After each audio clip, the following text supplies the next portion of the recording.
Have you ever wondered about the real differences between Canadians and South Africans? Hoe verskil ons as mense? Well, I've done an in-depth analysis between the 11 different cultural points between Canadians and South Africans. And point number 10 might be the most controversial.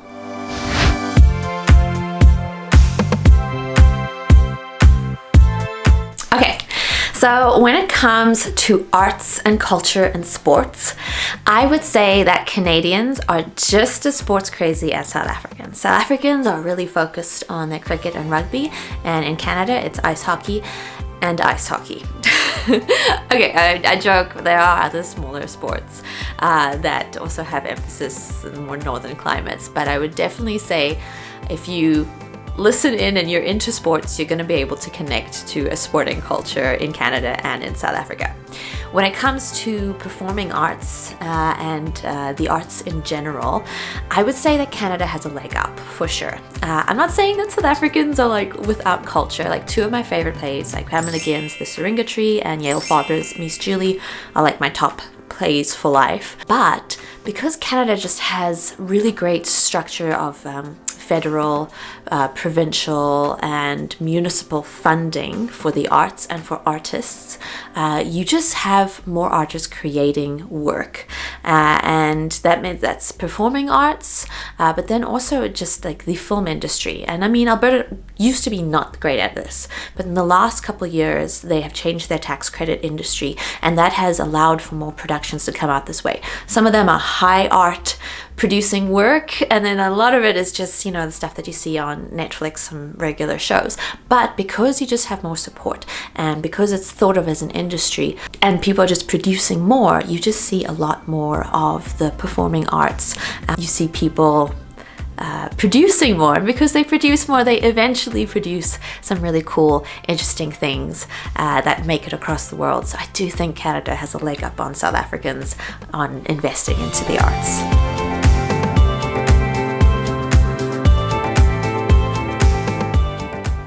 So ek en Bokkie is op pad na die plaas toe, and this is a very typical thing, Canadian play date.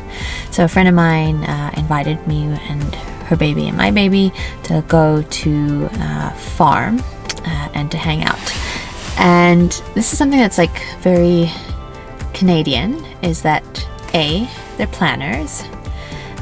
So they really like to plan to go and do things, and then often you'll find, compared to South Africans, they like to socialize in a third-party space, do an activity per se. So I think this kind of stems from the fact that Canadians really want to make the most use of summer and time getting outside. And also, there's a lot of third-party neutral spaces that are public that you can use for free, and people just want to make use of them. So you go for hikes, you go to the park, you go for walks. Versus in South Africa, the hosting style is a bit different. You often will be in someone else's house.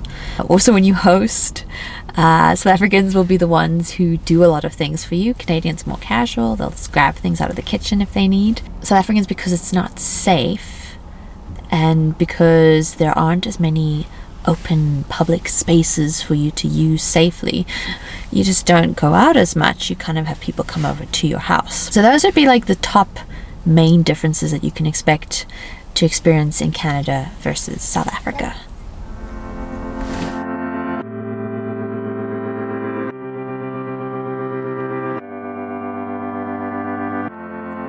South Africans versus Canadians on how they view society.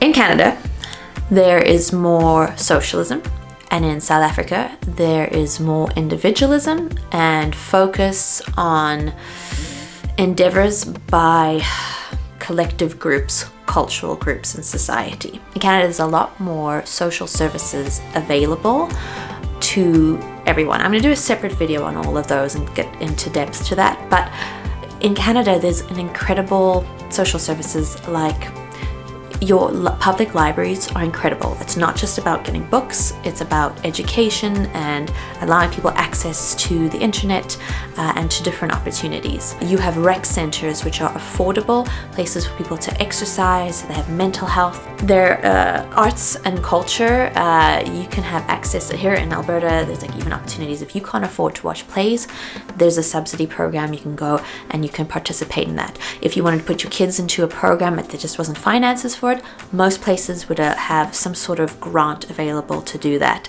And that even goes all the way through to post-secondary education and even sporting. If it's too expensive to do a sport, there's usually some sort of benevolence in society that you're not looking down on you that you don't have enough money to participate.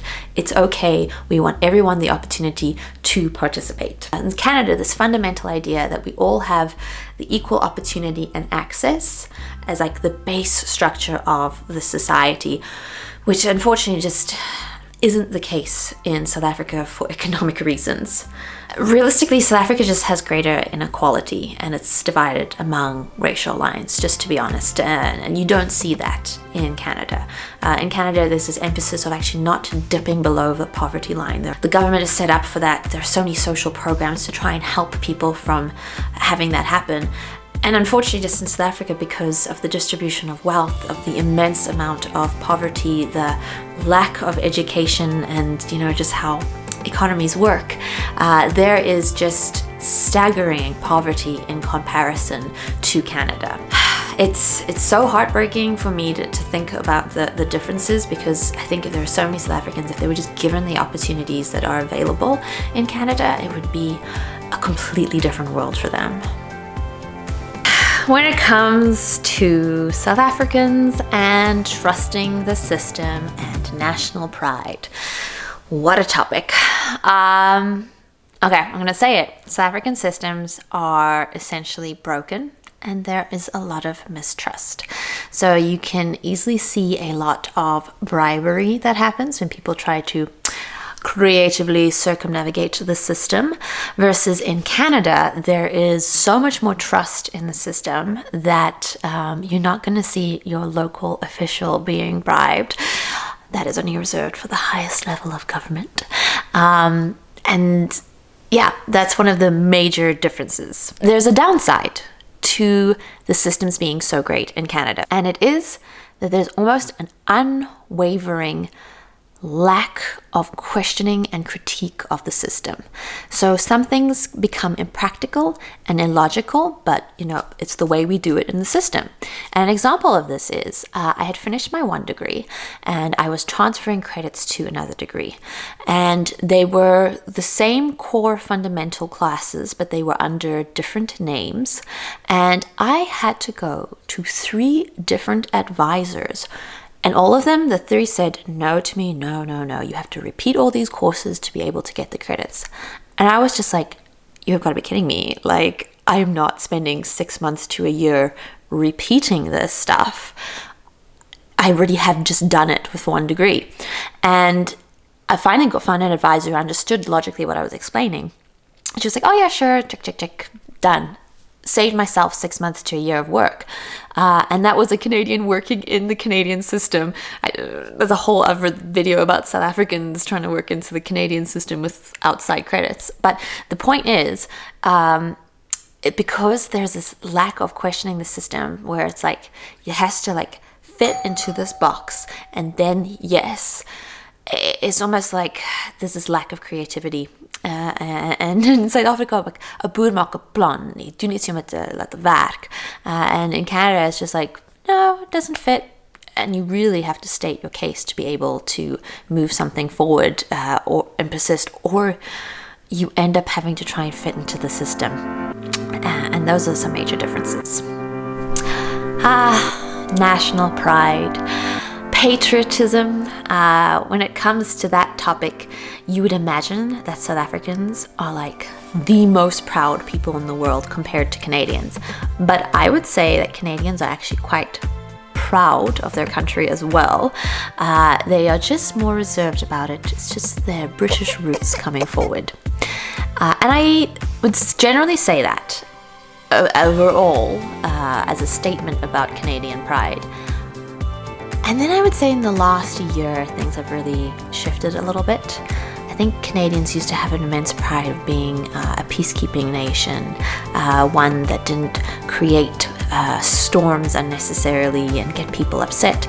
But the recent news about Indigenous people and residential schools and how children were killed in residential schools and just put into unmarked graves and the abuses that happened there, it started to tarnish the whole idea of Canadian pride and national pride and us being some sort of wonderful, incredible nation on the world stage, so different from other nations, which is interesting. So this is a unique time in Canadian history and Canadian pride. I can't say the opinion is 100% formed on that right now, but you'll definitely see that I think there is some level of pride in Canada if you just scratch the surface a little bit. When it comes to positivity, this is a little controversial, but I'm going to say it anyway. I think that Canadians are more positive than South Africans. I think South Africans, they tend to complain more. And I say that as a South African myself. I'm being honest. Canadians try to look for the positive in other people and make space for people to be different and be who they are. And I think that South Africans, because things are crazy in South Africa on so many levels, that they tend to complain a bit more and be a little bit less positive in their outlook in life. So another thing that I would say about South Africans versus Canadians, and I think it's the South African sunshine that just makes us way more hot-headed. Like my husband, between the two of us, he is definitely the more even keel out of the two of us, which has its advantages and it has its disadvantages. One time when we were busy traveling and we had terrible service at this hotel in Wales. My husband was explaining to this hotel service why the service was terrible, and he was being very civil and logical about it. And I came in there and I was just like, no, I demand better than this. This is poor service. And that it worked to their advantage because they were like, we don't want to deal with this crazy lady. Let's deal with this guy. Let's give them what they asked for. But then it also works to its disadvantages in Canada. Like people just, you have to be way more strategic. You have to be way more calm with people and less demanding and hot-headed, because it just rubs people the wrong way generally overall. And if you want to succeed in the long term, you just have to be a bit more calm and a bit more strategic and not let your emotions run away with you, because it just doesn't bode well. There's definitely a bit of a difference in the disposition between Canadians and South Africans. Thanks for listening in today. I really enjoyed thinking through the differences between Canadians and South Africans, and I'd love to hear your opinions on what you think makes a huge difference between us, or answer any of your questions in the comment section below. Also, subscribe to see more videos on differences between Canadians and South Africans, as well as understanding life in Canada from a South African perspective. And if you want to follow me on Instagram for my day-to-day life, it's Christy in Calgary. I'd love to hear a comment from there and see what your immigration journey looks like.